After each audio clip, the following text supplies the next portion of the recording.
Welcome to my YouTube channel India post info. यदि video पसंद आए तो लाइक शेयर एंड सब्सक्राइब जरूर करें। Thank you. भाई लोग आप लोग जो है हमारे वीडियो का थंबनेल देख चुके होंगे। आपसे रिक्वेस्ट है वीडियो को पूरा देखें, स्किप ना करें, चैनल को सब्सक्राइब करें, वीडियो को लाइक शेयर करें। देखिए इस वीडियो के माध्यम से हम आपको बताएंगे कि एक जीडीएस जो है, जीडीएस मतलब बीपीएम एबीपीएम दोनों के लिए बात कर रहा हूं कि 30,000 प्रति माह कैसे अर्न कर पाएंगे, उसी के रिलेटेड इस वीडियो में चर्चा करेंगे।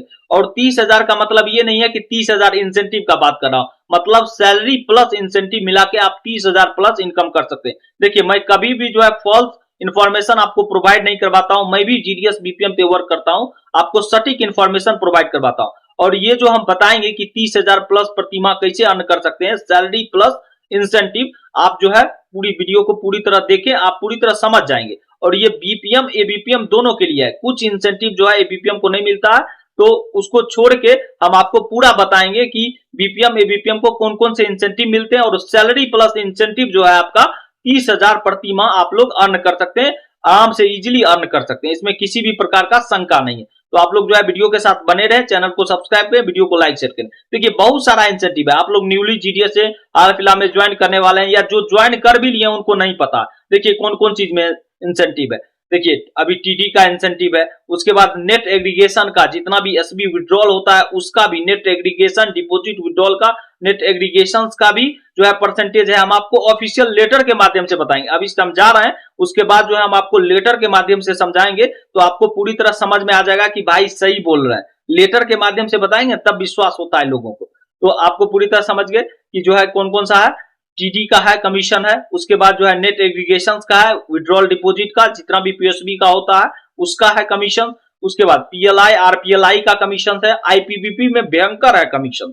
आईपीबीपी का प्रीमियम अकाउंट खोलिएगा तो उसमें और बहुत ज्यादा कमीशन है। तो आप लोग जो है वीडियो के साथ बने रहे, हम पूरा आपको बताएंगे किस प्रकार से आप लोग जो है 30K प्लस इनकम कर सकते हैं। देखिए ये सब कोई बताने वाला नहीं होता है, आपको कोई बताएगा नहीं सच्चाई। अगर कोई बताएगा भी तो झूठ मूठ का बताएगा, ये है वो है। और देखिए उससे पहले हम आपको बता देते हैं, देखिए अभी किसी भी जीडीएस का जो है लेवल 1 पे ज्वाइनिंग हुआ है, उनको पता होना चाहिए कि एक और अपग्रेड लेवल है लेवल 2। अगर बीपीएम का लेवल 1 पे ज्वाइनिंग हुआ है उसका बेसिक 12,000 ही होगा, 4 घंटे का वर्क उनको मिलता है। उसके बाद जो है हर एक 6 मंथ पे इंस्पेक्शन होता है, अकॉर्डिंग टू रूल 3 मंथ पे भी हो जाता है। जब इंस्पेक्शन के दौरान हर एक साल में एक बार मिनिमम 1 ईयर का पूरी तरह एंगेजमेंट होना चाहिए कहते हैं लोग, लेकिन 6 महीना में भी अपग्रेड हो सकता है। जब इंस्पेक्शन के दौरान अगर आपके बीओ पे वर्कलोड ज्यादा होता है तब आपका लेवल 1 से लेवल 2 में चल जाइएगा। अगर आपका लेवल 1 में 12,000 है तो अभी बीपीएम का जो है सैलरी 17.5 बन रहा है। अगर 14,500 हो जाएगा, 14.5 लेवल 2 का 5 घंटे का स्लैब अगर आपको अपग्रेड हो जाता है तो आपका पेमेंट 21,000 हो जाएगा। पूरी तरह आप लोग समझिए।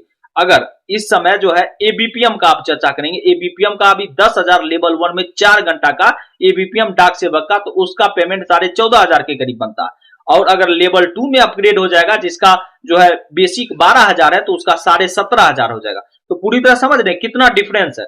तो आप पूरी तरह समझ गए कि बीपीएम को लेवल 2 चल जाएगा तो कितना सैलरी बन जाएगा, वर्कलोड बढ़ेगा तो आपको जो है लेवल 2 इजिली जा सकते हैं। बिहार यूपी आराम से इजिली जा सकते हैं, बहुत सारे स्टेट में जा सकते हैं, लेकिन बहुत सारा जो है सर्कल्स में नहीं अपग्रेड करता है कितना भी वर्कलोड रहता है। लेकिन बिहार यूपी में स्पेशली बहुत सारा बीओ लेवल 2 में है, मतलब 21,000 उसको तो क्या सेंड सैलरी आ रहा है लेवल 2 के माध्यम से। पूरी तरह आप समझ गए। अब बच गया इंसेंटिव 9,000। हम आपको बताएंगे किस प्रकार से कमा सकते हैं। आपको पूरी तरह से लेटर के माध्यम से बताएंगे तो सटीक जानकारी आपको प्राप्त होगा। तो आप लोग जो है वीडियो को पूरा देखें, स्किप ना करें, चैनल को सब्सक्राइब करें। अब देखिए अगर मैं आपका हेल्प कर रहा हूं तो आपका भी फर्ज बनता है कि आप अपने डिवीजन सर्कल में सर्कुलेट करें और अच्छे से बताएं कि भाई को चैनल का सब्सक्राइब कर दें, भाई के चैनल को, जिससे कि हम आपको भी अच्छी अच्छी नॉलेज इसमें प्रोवाइड करवा सके। Thank you. और आपको हम लेटर के माध्यम से बताते हैं कितना इंसेंटिव है। भाई लोग आप लोग जो है ऑफिशियल नोटिफिकेशन यहाँ पे देख रहे हैं। हम आपको बताए थे कि ऑफिशियल नोटिफिकेशन के माध्यम से बताएंगे कि कौन कौन से स्कीम में कितना कितना इंसेंटिव मिलता है बीपीएम को। तो आप लोग ये ऑफिशियल नोटिफिकेशन देख रहे हैं 26/11/2018। उसके बाद जो है अपग्रेड नहीं हुआ है, किसी भी तरह का चेंजिंग नहीं हुआ है, अभी तक वही चल रहा है। देखिए ये जो है ये आप देख रहे हैं लेटर, ये एजेंट के लिए। आपको पता होना चाहिए कि पोस्ट ऑफिस के अंदर एजेंट भी वर्क करते हैं, आरडी टीडी आरपीएलआई पीएलआई आपको पता होना चाहिए वो भी प्राइवेट एजेंट होते हैं और जो है उनको कोड मिलता है अपने अपने स्कीम्स के अंतर्गत। तो पूरी तरह समझ गए। अब देखिए इसमें बीपीएम का कहाँ इंसेंटिव है हम आपको बताते हैं। देखिए अब जो है बीपीएम का इंसेंटिव यहाँ पे देख लीजिए, TD commission to BPM, time deposit जो होता है उसमें बीपीएम का कमीशन किस प्रकार से होता है। अगर 1 ईयर का कोई टीडी करवा रहा है तो उसको 0.5% जो है जितना अमाउंट का होगा 0.5% उनको मिल जाएगा। सेकेंड ईयर का अगर 2 साल का टीडी करवाता है तो 1% मिलेगा, 3 ईयर का टीडी करवाएगा तो 1% मिलेगा, 5 ईयर का टीडी करवाएगा तो 2% मिलेगा। देखिए इसमें बहुत सारा लोग चतुराई क्या करते हैं कि मान लीजिए कोई 5 ईयर का टीडी करवाना है, उसको क्या करते हैं कि उसका जो है जितना भी अमाउंट है ना उसको डिस्ट्रीब्यूट कर देते हैं, उसको डिस्ट्रीब्यूट करके 1 ईयर में कर देते हैं तो उसका जो है 0.5% मिल जाता है। अब 0.5 इंटू 5 कितना हो गया, 2.5% उनको मतलब 0.5% एक्स्ट्रा मिल गया। तो बहुत सारे लोग दिमाग लगाते हैं, ठीक है। अब देखिए यहाँ पे जो है आपको यहाँ पे एक चीज और बताएंगे, यहाँ पे देखिए SB commission to BPM 1% of net aggregation deposit withdrawal in financial year. हम आपको ये समझाएंगे कि 1% किस प्रकार से मिलता है, एक ईयर में बहुत ज्यादा अमाउंट होता है ये, ठीक है। उसके बाद देखिए यहाँ पे एसएएस है और एमपीकेबीवाई एजेंट कमीशन है। एमपीके होता है महिला प्रधान क्षेत्रीय बचत योजना एजेंट कमीशन होते हैं, आरडी के रूप में वर्क करते होंगे, देखते होंगे जो है पोस्ट ऑफिस का जो है लेके और वहां पे रुपया लेते रहते हैं दुकान से, हर एक दुकान से। तो उनके लिए भी देखिए क्या प्रावधान है, उनका आरडी का 4% है, उसके बाद टीडी का 0.5% है, एमआईएस का है 0.5%, नेशनल सेविंग सर्टिफिकेट का 0.5% है, किसान विकास पत्र का 0.5% है। अब देखिए 1% का जो है बीपीएम जो है किस प्रकार से पूरी तरह से क्लेम कर सकता है पूरे ईयर्स में। अब देखिए क्या होगा, नेट एग्रीगेशन जितना भी जो है पूरी तरह से डिपॉजिट हुआ अप्रैल से लेकर फरवरी तक, और जितना भी विड्रॉल हुआ पूरी तरह आप समझिए, जितना भी विड्रॉल हुआ नेट एग्रीगेशन क्या है यहाँ पे देखिए, डिपॉजिट हुआ अप्रैल से फरवरी तक, जितना भी डिपॉजिट हुआ विड्रॉल हुआ अप्रैल से मार्च तक, जितना भी फाइनेंशियल ईयर में उसको माइनस कर देंगे। उसको माइनस करने के बाद उसका 1% जो है आपको मिल जाएगा उसका कमीशन। पूरी तरह समझ गए। अब देखिए एक चीज और आपको हम बता देते हैं, टाइम डिपॉजिट में एक कंडीशंस है, उसके लिए जो है क्लेरिफिकेशन आया था 11/6/2020 को। जो टीडी आप करवाते हैं कि आपका जो है आपके डिलीवरी ज्यूरिडिक्शंस के अंदर, मतलब आपके बीओ के अंतर्गत जितने भी 4-5 गांव हैं उसी के अंतर्गत अगर वो आदमी बिलोंग करता है जो टीडी ओपन करवाया है, तभी आपको जो है इंसेंटिव मिल सकता है। पूरी तरह समझ गए। Incentive will be payable to GDS SPM GDS BPM, अगर उसी के ज्यूरिडिक्शंस के अंतर्गत आता है तब। पूरी तरह आप लोग समझ गए होंगे। अब देखिए हम आपको बताते हैं पीएलआई आरपीएलआई का क्या कंडीशंस है। पीएलआई आरपीएलआई में बहुत सारा जो है स्कीम्स होता है, डब्ल्यूएलए होता है, सीडब्ल्यूएलए होता है, ईए होता है। ज्यादा लोग ईए खोलते हैं, संतोष जिसे कहते हैं, जितने भी जीडीएस लोग होते हैं वही खोलते हैं, और सब जो है नहीं खोलता है। अब देखिए इसमें इंसेंटिव क्या है, अगर फर्स्ट ईयर का जितना भी प्रीमियम होगा उसका 4% मिलेगा अगर वो 15 साल तक जमा करेगा, या तो 15 साल तक, पूरी तरह समझ गए, 15 साल तक पूरी तरह समझ गए, 1 साल से लेकर 15 साल तक अगर जमा करता है वो, तो 4% वो जो प्रत्येक ये फर्स्ट ईयर का जो प्रीमियम होगा उसका 4% इंसेंटिव मिलेगा। अगर 15 साल से ज्यादा का प्रीमियम है और 25 साल तक है तो उसको 10% का कमीशन मिल जाएगा। अगर 25 साल से ऊपर का है तो 20% मिलेगा फर्स्ट ईयर का जितना भी प्रीमियम जमा करेगा। मतलब 1 साल का जितना भी प्रीमियम जमा करेगा उसका जो है 4% मिलेगा, 10% मिलेगा, 20% मिलेगा। पूरी तरह समझ गए आप लोग। उसके बाद देखिए उसको रिन्यूअल में मतलब सेकेंड ईयर से कितना मिलेगा वो भी हम आपको बताएंगे, तो आप लोग जो है वीडियो के साथ बने रहे। अब देखिए एई उसमें एक आता है, उसका क्या मिलता है, लेस देन और इक्वल टू 15 ईयर। 15 ईयर तक जो है उसको 5% मिलेगा फर्स्ट ईयर का जितना भी प्रीमियम होता है। उसके बाद अगर 15 ईयर से ज्यादा का होता है तो 7% पूरे फर्स्ट ईयर का कमीशंस का आपको प्रीमियम का 7% मिलेगा। पूरी तरह समझिए। अब देखिए रिन्यूअल में क्या होता है, रिन्यूअल में क्या होता है हम आपको बताते हैं। देखिए यहाँ पे है new incentives structures of RPLI. ये जो था स्कीम्स जो है हम पीएलआई के रिगार्डिंग आपको बताए थे, और आरपीएलआई होता है रूरल पोस्टल लाइफ इंश्योरेंस जो जीडीएस लोग ओपन करते हैं। पूरी तरह आप लोग समझ गए। अब देखिए उसको क्या मिलता है हम आपको बताते हैं। जीडीएस को जो है 10% मिलता है फर्स्ट ईयर का, जितना भी प्रीमियम होता है उसका 10% आपको मिल जाता है फर्स्ट ईयर।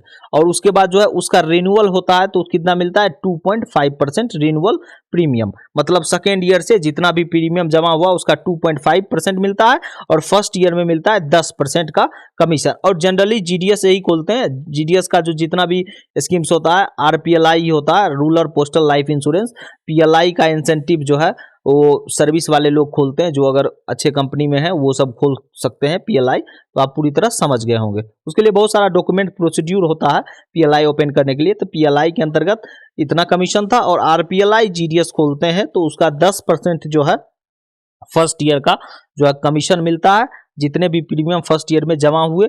उसके बाद जो है एक और कंडीशन है कि टोटल पहले 12 मंथ का टोटल वो जो है प्रीमियम जमा हो जाना चाहिए, उसके बाद ही जो है आपको 10% मिलेगा। पूरी तरह समझ गए, अगर छोड़ देगा तो नहीं मिलेगा। उसके बाद रिन्यूअल में 2.5%, पूरी तरह समझ गए। अब देखिए हम आईपीबीपी से रिलेटेड बताएंगे, इंडिया पोस्ट पेमेंट बैंक में, इसमें बहुत ज़्यादा इनकम है। अब देखिए ये जो प्रीमियम अकाउंट का एक दौर चल रहा है, प्रीमियम अकाउंट में अगर ओपन आप करवाते हैं तो 33 रुपया 80 पैसा आपको मिलेगा। अगर वर्चुअल डेबिट कार्ड के साथ जो होता है, वर्चुअल डेबिट कार्ड जो है क्यों लोग लेता है, 25 रुपया करता था, उसमें लेता है कि हम जो है चला सके, गूगल पे, फोन पे इत्यादि चला सके, तो उसमें जो है 48 रुपया 83 पैसा मिलेगा। अब देखिए अकाउंट ओपनिंग चार्ज क्या है, 149 प्लस जीएसटी कट ही जाता है, ठीक है। मिनिमम जो है 200 रुपया से लोग ओपन करवाते हैं, 300 से भी करवाते हैं, लेकिन 200 से ओपन हो जाएगा आराम से। अब देखिए एनुअल सब्सक्रिप्शन चार्ज इसका प्रीमियम अकाउंट का 99 प्लस जीएसटी, मतलब 110 रुपया के करीब लमसम ये कटेगा। तो पूरी तरह आप समझ गए। अब देखिए इसमें क्या है, कुछ और इंसेंटिव्स है आईपीबीपी से रिलेटेड, हम आपको बताते हैं। आईपीबीपी का जो है एक माइक्रो होता है, ठीक है, माइक्रो एटीएम होता है, जिससे कि आप जो है एपीएस से किसी भी बैंक का विड्रॉल करवा सकते हैं फिंगरप्रिंट के माध्यम से। तो उसमें जो है 12.5% का कमीशन मिलता है। एक चीज और भी बता रहे हैं आपको, एसबी अकाउंट ओपन जब होता है, करेंट सेविंग अकाउंट, तो 7 रुपया पर अकाउंट मिलता है। करेंट अकाउंट ओपन होता है तो 45 रुपया पर अकाउंट मिलता है। उसके बाद आईपीबीपी और डीओपी से लिंक होता है तो अब तो बढ़ गया, पहले 30 रुपया मिलता था, अब शायद 45 या 50 रुपया के करीब मिलता है, ठीक है, तो अब बढ़ गया। तो आप पूरी तरह समझ गए। उसके बाद एपीएस के द्वारा जो है ट्रांजैक्शन होता है तो उससे भी मिलता है, पूरी तरह आप समझ गए। और ये काम जो है एबीपीएम भी कर सकते हैं, कोई भी तरह का इशू नहीं है। उसके बाद नेफ्ट के माध्यम से होगा तो उसका भी 25% मिलेगा, ठीक है। डोर बैंकिंग के माध्यम से जाइएगा तो 25% मिलेगा, डोर स्टेप ट्रांजैक्शन के माध्यम से। तो आप पूरी तरह समझ गए होंगे कि कहाँ कितना इंसेंटिव है। तो अब अगर आपको वीडियो पसंद आए तो चैनल को सब्सक्राइब करें, वीडियो को लाइक शेयर करें। Thank you.